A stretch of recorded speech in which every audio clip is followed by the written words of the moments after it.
18 মাস যাবৎ একটা রাজনৈতিক দল গঠনের জন্যই বোধহয় পুরোটা সময় তারা তাদের সময়টা ব্যয় করেছে।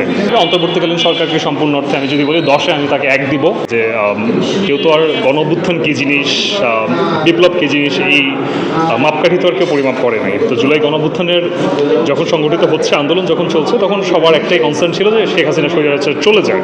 তো চলে যাওয়ার পর কে ক্ষমতায় বসবে এই কথা কেউ চিন্তাও করেনি। তাদের এখন দেয়ালে পিঠ থেকে গিয়েছে, সবার একটাই কথা ছিল শেখ হাসিনাকে চলে যেতে হবে। তো সেই জায়গা থেকে পরবর্তী সময়ে তো এটা সবার একটাই বিষয় হওয়া উচিত যে জুলাই গণঅভ্যুত্থানে যারা আহত এবং নিহত হয়েছে তাদের সংস্কার, তাদের পুনর্বাসন করা, তাদের ফ্যামিলিকে সাহায্য প্রদান করা এবং একই সাথে পরবর্তীতে যেই কারণে জুলাই গণঅভ্যুত্থান সংগঠিত হলো, অর্থাৎ ফ্যাসিস্টের স্বৈরাচার গোষ্ঠী যাতে আবার মাথাচাড়া দিয়ে না উঠতে পারে, এটা বিচারিক প্রক্রিয়ার মাধ্যমে দমন করা। এবং এক্সট্রিম মশার কয়েল প্ল্যান্ট ফাইবার দিয়ে তৈরি, তাই সহজে ভাঙে না, সুগন্ধিযুক্ত ও নিরবিচ্ছিন্নভাবে জ্বলে। ডেঙ্গু, চিকুনগুনিয়া বাহি সহ যে কোনো মশার বিরুদ্ধে দেয় এক্সট্রিম সুরক্ষা। নতুন করে যাতে আবার ফ্যাসিবাদের যে এই যে মেকানিজম বা এই যে ফ্যাসিবাদের যে সিস্টেমটা, এই সিস্টেমটা যাতে নতুন করে আবার কেউ চালনা না করতে পারে, সেজন্য সবার একটা কনসার্ন ছিল।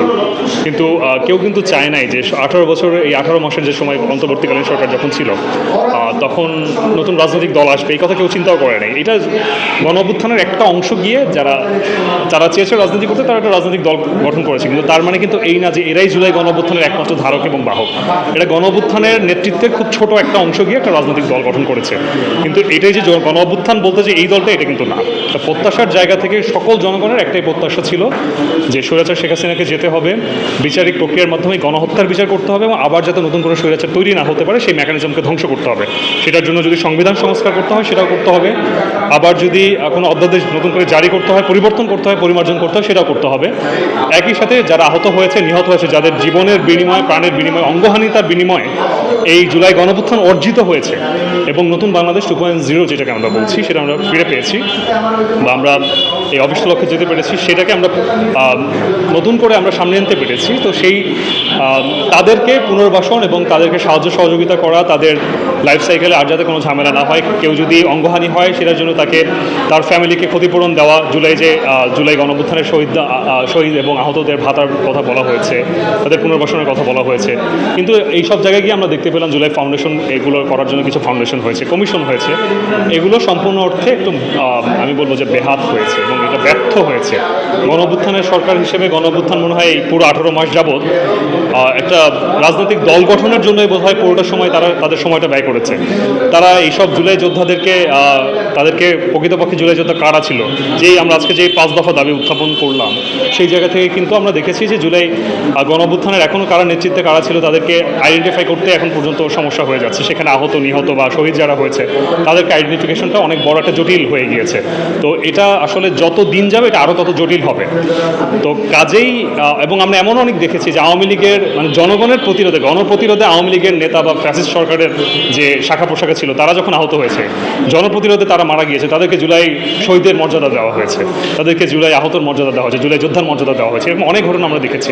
তো এগুলো কিন্তু কাম্য নয়, ওগুলো আমাদের প্রত্যাশার মধ্যে ছিল না। এবং এই সব কথা নিয়ে যখন বারবার বলতাম তখন কিন্তু ওরা আমাদেরকে বিভিন্ন সিস্টেম আটকে দিত। তো সেই জায়গায় আবার এমন একটা আশাও দেওয়া হতো অ্যাবস্ট্রাক্টভাবে যে পরবর্তী নির্বাচনকালীন যে সরকার আসবে তারা এটাকে বাস্তবায়ন করবে। হ্যাঁ, নির্বাচনকালীন সরকার একটা এসছে, বাংলাদেশ জাতীয়তাবাদী দল এখন ক্ষমতায়, তার মাত্র 3 মাস অতিবাহিত হলো, এর মধ্যে আসলে অনেক কিছু বলা সম্ভব নয়। তো সেই স্থান থেকে আসলে এই বিষয়টিকে আসলে আমি প্রত্যাশার জায়গা থেকে অন্তর্বর্তীকালীন সরকারকে সম্পূর্ণ অর্থে আমি যদি বলি 10-এ আমি তাকে 1 দিব। আর এখন যে গভর্নমেন্ট আছে সে তো কেবলমাত্র বসলো, 3 মাসের সময় সে অনেক কিছু চেষ্টা করছে। প্রধানমন্ত্রী জনাব তারেক রহমান তার জায়গা থেকে যদ্দূর করা যায় সেটা উনি, আমার মনে হচ্ছে ওনার পজিটিভ সেন্টিমেন্ট আছে। কিছু জায়গায় তো সবারই, আমরা তার মানুষ ফেরস্তা না, ভুলভ্রান্তি থাকে, আর সেই জিনিসগুলো আমরা ক্রিটিক্সগুলো নিতে হবে। জনগণ কী বলে তার শুনতে হবে, জনগণের সাথে কানেক্ট করতে হবে।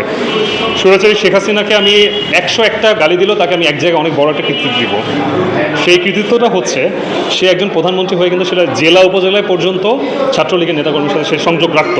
তো সেই জায়গায় তারেক রহমানকে কিন্তু এই কাঠখড় বা এই বিষয়গুলোকে পার হয়ে তাকে কিন্তু সামনে আসতে হবে।